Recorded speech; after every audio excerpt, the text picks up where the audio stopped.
salaamaaleykum mbokk yi ñu ngi leen di nuyu di naan l'heure est grave di leen yëgal marche boo xamante ni Sénégal yëpp yëg nañ ko muy le 17 Locos ak parti Pastef di ko amal bu ne Locos nag mooy kuréel bi nga xamante ni ñoo jóg ngir défendre candidature peuple Sénégal muy président Ousmane Sonko.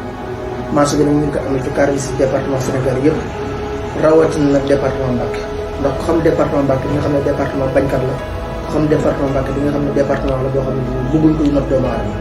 ba tax gis nga li fi président Ousmane Sonko am ci doole gis nga li fi président Sonko am ci mbooloo kon nag képp ku doon sonn ngir président Ousmane Sonko di xeex guddi ak bëccëg na nga xam ne étape bu am solo la ci combat ndax candidature Ousmane Sonko ni ko président Ousmane Sonko doon waxee moo fi nekk dépendre ci ay lobby dépendre ci kenn ku mën a doon ci kenn la dépendre mooy ci peuple Sénégal bu fekkee ni peuple Sénégal bëgg nañ président Ousmane Sonko nekk candidat nañ jóg pour manifester wu pour wane ne président Macky Sall du bàyyi ba heure bi mu ñu tànnal ki fiy wuutu ndax lay wat defewu ko woon noonu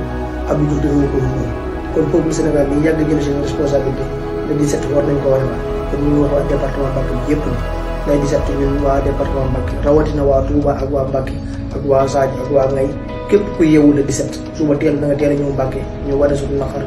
ak suñu manifester wan ne kër président Ousmane Sonko mooy suñu candidat Pastef amul plan B Pastef amul plan C Pastef amul plan C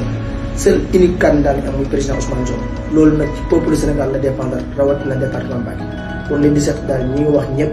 ñu ñëw département Mbacké surtout Mbacké ñu wane suñu manifester wane suñu naqar ne benn candidat lañ am muy président Ousmane Sonko ni ko yoonu loolu mi ne waxee nag defe nañ ko noonu suñuy ndaw dem nañ ci préfecture bu Mbacké dépose suñu demande autorisation loolu la yoon wax kon moo xam préfet dina ko autorisé moo xam du ko autorisé yoonu réew moo ne 72 heures avant war ngaa yëngal da nga def manifester loolu def nañ ko kon li ñuy xaar rek mooy préfet nekk fi république Sénégal xaar mu fa nekk ak parti politique kon ñu ngi ko yëgal ñëpp ne di sant ñu ñëw Mbacké ñu wane suñu naqar def mobilisation forte wane ne département Mbacké président Ousmane Sonko moo ko moom te kenn xalaat dafay organiser élection yi te président Ousmane Sonko du fi bokk. Asalaamaaleykum wa rahmatulah jërëjëf.